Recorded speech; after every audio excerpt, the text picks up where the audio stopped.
12장 1절에서 14절.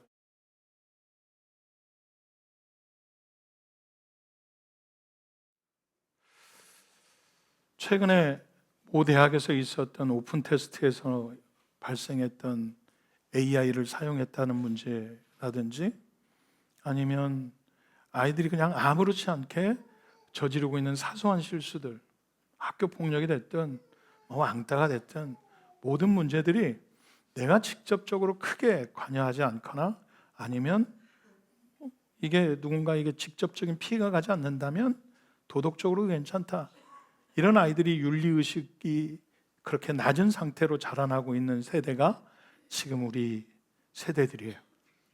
근데 놀라운 건 그렇게 낮은 윤리의식과 낮은 도덕적인 생각을 가지고 살아가면서 또 한편으로는 이상하게 높은 잣대들이 있어서 죄송합니다.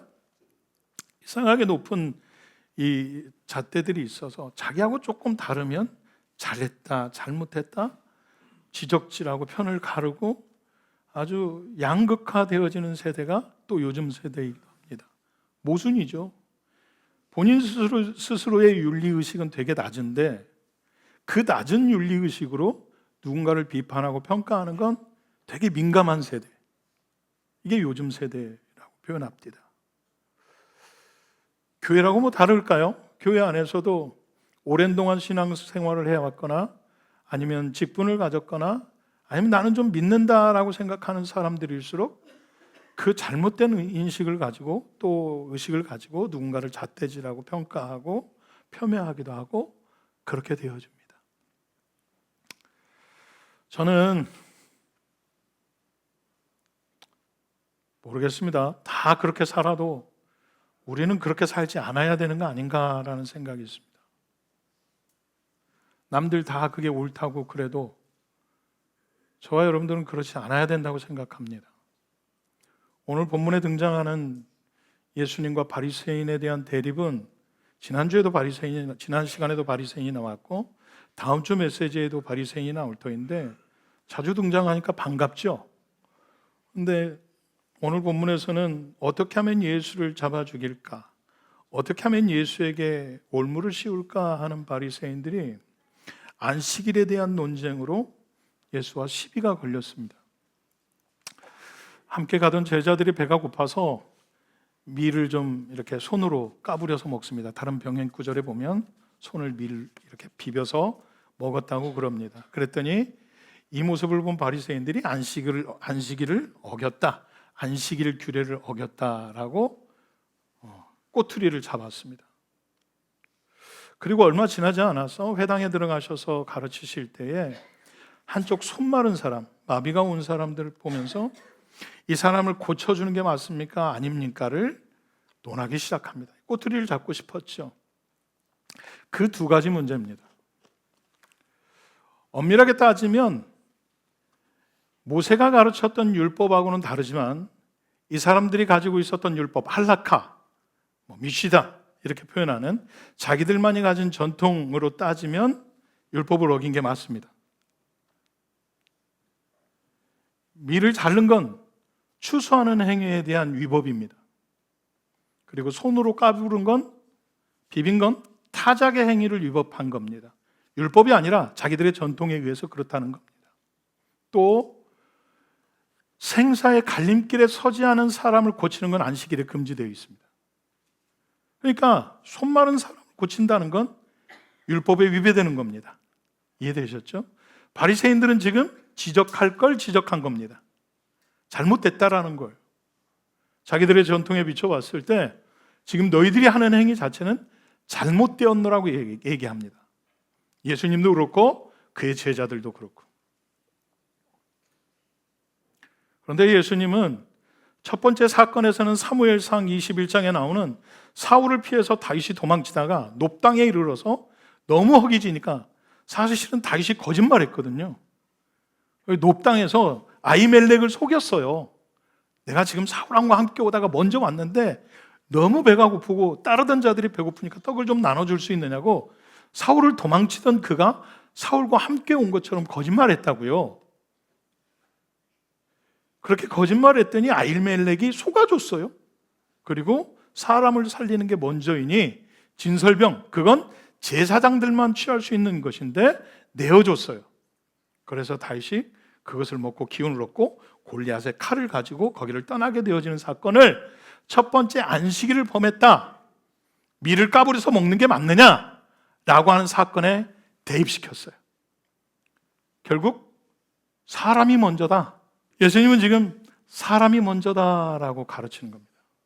두 번째, 손 마른 사람 고치는 사건에 대해서는 양 한 마리를 가진 사람이 그 양을 구덩이에 빠뜨리는 사건이 있었어요. 낭떠러에 떨어졌다는 거예요. 한 마리 가졌어요. 이 양을 구해내야 옳지 않겠느냐라고 물으시는 거예요. 전 재산을 잃어버렸어요. 지금 다시 찾을 수 있는 기회를 얻었어요. 이 집에 밥줄이 달렸을 수 있어요. 그걸 다시 찾아오는 게 옳겠느냐라고 물으시는 거예요. 옳아요, 틀려요? 여기서도 사람이 문제다 이렇게 말씀하고 있어요. 양 한 마리를 살리는 것도 당연한데 사람 살리는 건 당연한 것 아니냐라는 거죠. 율법적으로 바라보면 생사가 갈린 사건이 아니니 살려주는 것이 잘못된 거죠. 고쳐주는 것이 잘못됐지만 또 재밌는 건 이 구덩이에 빠진 동물을 살려내는 것이 이 바리새인들이나 그 당시의 유대인들 사이에서도 해석이 분분했는데 좀 경건 생활을 유지했던 쿰란 공동체나 이쪽 사람들, SNF나 이 사람들은 구덩이에 빠진 동물을 건져는 줘요. 그런데 끝에는 자발적으로 나와야 돼요. 그러니까 사다리를 놓든 뭐를 놓든 놔서 얘가 올라올 수 있게 만들어주는 것까지는 노동이 아닌 거예요. 근데 바리새인들은 직접 자기네들이 얘를 꺼집어내줘야 돼요. 그 바리새인이 지금 묻는 거예요. 사람을 고쳐주는 게 맞느냐? 그랬더니 예수님이 아니 구덩이에 양이 빠지면 건져내야 되는 거 아니냐?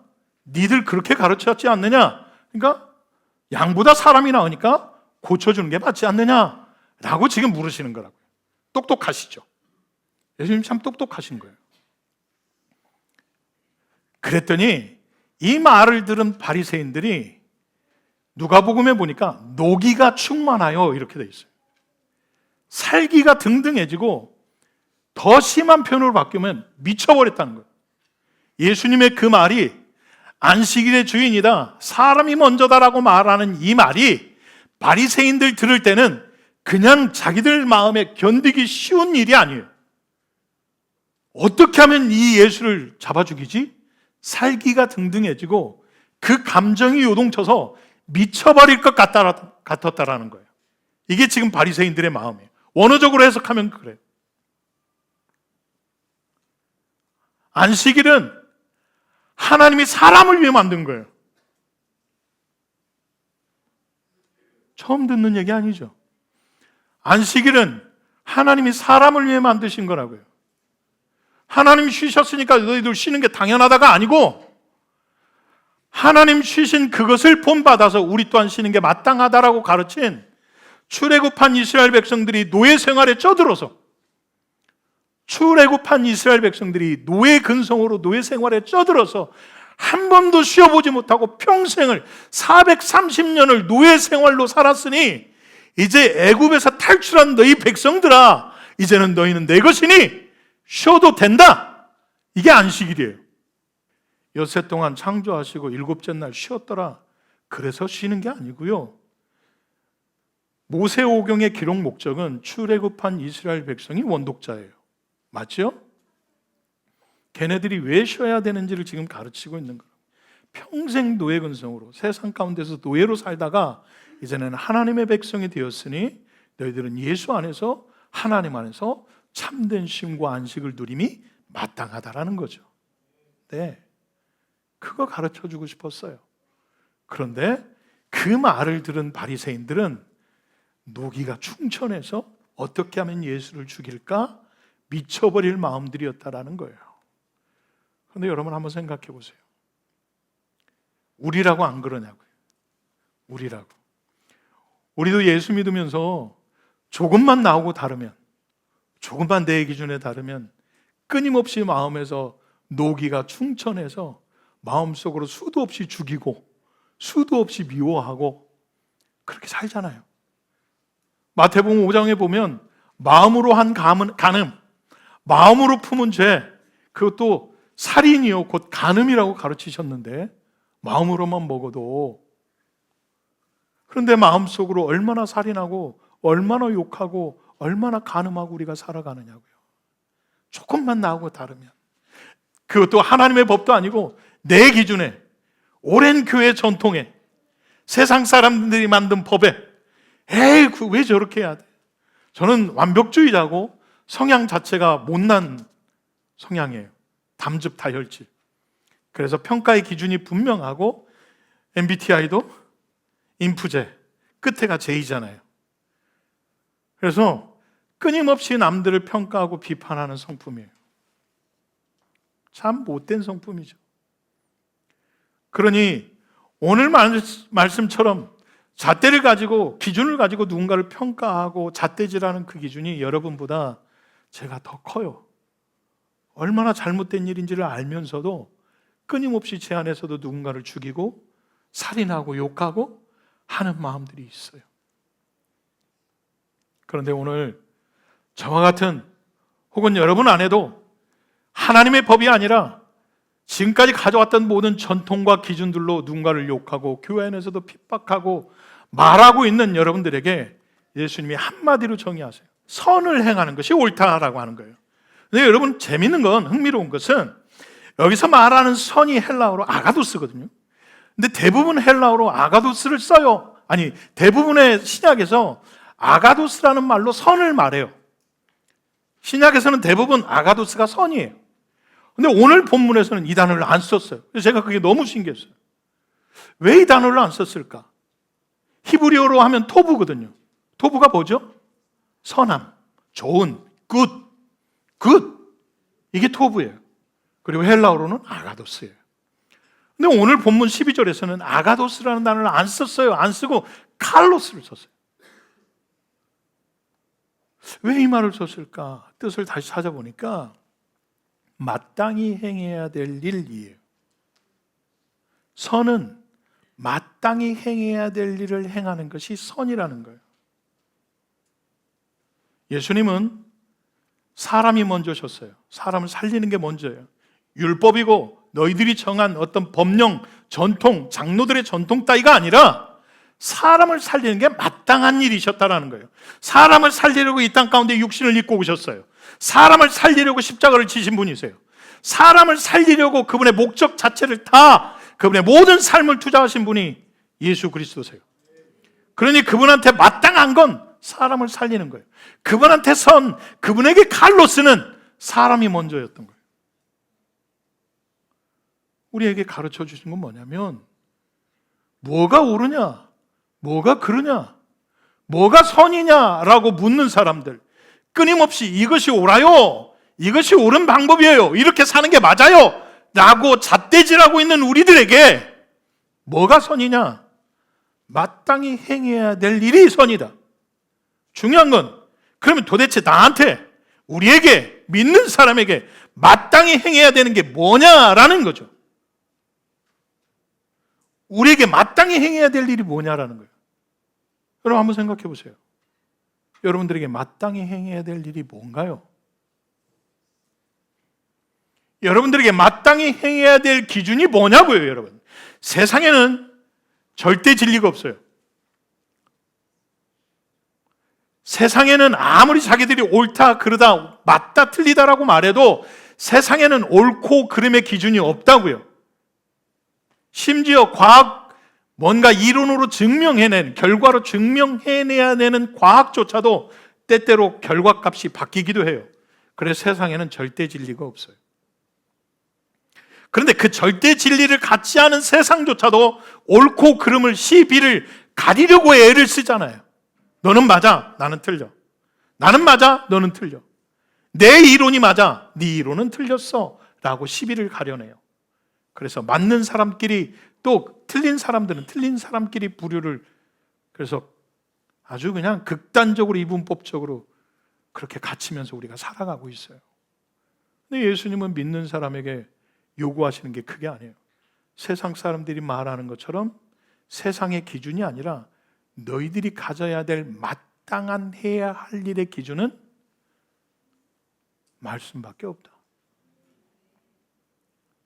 미국은 성경 위에 손을 얹고 대통령도, 대법관도, 증인도 다 성경에 손을 얹고 선서를 해요. 하나님의 말씀만이 절대적인 진리, 이게 옳음이에요. 법정에 나와서 증언을 할 때도, 법관을 임명할 때도 법전이 아니라 성경책에다 손을 얹어요. 이 말은 법보다 하나님의 말씀만이 절대적인 권위이고 진리입니다 라고 인정하는 거예요. 그랬던 미국이 최근에 이제는 하나님의 법이 아니라, 신의 법이 아니라 사람이 기준이어야 된다고 말하는 사람이 70%라고 해요. 복음이 서진했던 것처럼, 복음이 서진했죠. 부흥도 서진했죠. 여러분 기억나시죠? 예루살렘에서 유대로, 유대에서 미국으로, 미국에서 아시아로 다시 서진해서 예루살렘까지라고 했던 것을 기억해요. 부흥도 그렇게 왔어요. 그런데 쇠퇴도 그렇게 가고 있는 것 같다는 생각이 들었어요. 한국도 머지않아 이 일들을 겪게 되지 않을까? 아니, 겪고 있는지도 모르겠죠. 오직 기준이 신이 아닌 인간이어야 된다고 생각하는 것. 세상엔 절대 진리가 없어요. 그런데 하나님 안에서는, 믿음의 사람들에게는 절대 진리가 존재해요. 상대적인 게 아니라 절대적 진리가 존재한다고. 그 절대 진리가 성경이에요. 그 절대 진리가 변함없는 하나님의 말씀이에요. 풀은 마르고 꽃은 시들 수 있겠지만 여호와의 말씀은 영영이 변함이 없어요. 하나님 말씀만이 절대 진리예요. 그러면 예수를 믿는 사람들, 하나님을 따르는 사람들에게 무엇이 마땅하고 옳은 일이냐? 이건 두말할 것도 없어요. 말씀대로 살면 돼요. 다시 말씀드려요. 하나님을 믿는 사람들에게 무엇이 옳으냐? 어떻게 사는 게 옳습니까? 세상은 다 저리 가라고 말하는데 저리 가야 됩니까? 라고 물을 필요가 없어요. 남들은 다 이렇게 살아야 된다는데 이렇게 살아야 되는 게 맞습니까? 라고 물을 필요가 없어요. 이것이 옳으냐? 틀렸냐? 이렇게 사는 것이 옳은 방법이냐? 틀린 방법이냐? 물어야 될 이유가 없어요. 말씀에 어떻게 기록되어져 있느냐? 그것만 보면 돼요. 하나님의 말씀이 뭐라고 말씀하시냐? 하나님께서 우리에게 뭐라고 가르치셨느냐? 그게 곧 믿는 자가 마땅히 해야 할 일, 칼로스, 선이에요. 사랑하는 여러분, 많이들 고민하고 살아요. 특히나 요즘처럼 SNS가 활보를 치고 아주 그냥 서로 비교하면서 살고 남들 하는 거 다 해봐야 되고 왠지 모르게 그냥 나만 못난 것 같고 부족한 것 같고 이렇게 꼭 살아야 되나? 예수 믿는다는 이유로 이렇게까지 내려놔야 되나? 포기해야 되나? 남들은 예수 믿으면서 잘도 마시고 잘도 피우고 살던데 나는 그거 하면 안 되나? 이걸 먹어야 되느냐 말아야 되느냐? 이걸 마셔야 되느냐 말아야 되느냐? 이렇게 살아야 되느냐 말아야 되느냐? 그 기준은 세상 사람들, 연예인들, SNS가 아니고 말씀이라고. 말씀대로 살아야 마땅한 삶이 되어지는 거예요. 말씀대로 살아야 그리스도인의 삶이 되는 거라고. 그런데 뭘 그렇게 고민해? 뭘 자꾸 물어봐? 이렇게 하는 게 맞아요? 11조를 드리는 게 맞아요? 그걸 왜 물어봐? 주일날 어기고 다른 데 가도 돼요? 그걸 왜 물어보냐고요, 여러분. 여러분의 신앙에 그게 마땅하다면 해야 되는 일이고 내 신앙이 아직 그만큼이 안 되면 아직인 거지. 사랑하는 여러분, 예수 믿는 사람들, 하나님을 믿고 있다라고 말하는 사람들의 기준은 삶에 마땅한 일은 말씀이에요. 말씀. 그거 말고 어떤 사람의 말도, 심지어 내 말도 누구의 말도 기준이 될 수는 없어요. 변함없으시고 변질되지 않는 하나님의 말씀만 여러분들의 삶에 마땅히 행할 바를 가르치는 기준이 되어진다는 사실 잊지 마시길 축복해요. 우리 말씀 한 번만 읽어볼까요? 데살로니가 전서입니다. 바울은 지금 데살로니가 교회에게 마땅히 행할 것이 어떤 것인지를 가르쳐요. 하나님이 우리에게 원하시는 건 성령 안에서 거룩함을 쫓아 행하는 것. 너희들이 이것을 지금까지 살았으니 앞으로도 더욱 그리 살기를 애써라 라고 권면하는 거거든요. 사랑하는 해분 성도 여러분, 여러분의 앞으로 삶이 주님의 말씀을 쫓아서 성령 안에서 거룩함을 쫓아 사는 인생들 되시기를, 특별히 우리 다음 세대들은 더욱더 세상과 섞이지 아니하고 구별됨으로 거룩함으로 세상에 당당히 맞서서 살아가는 믿음의 사람들이 되시기를 예수 그리스도의 이름으로 축복합니다.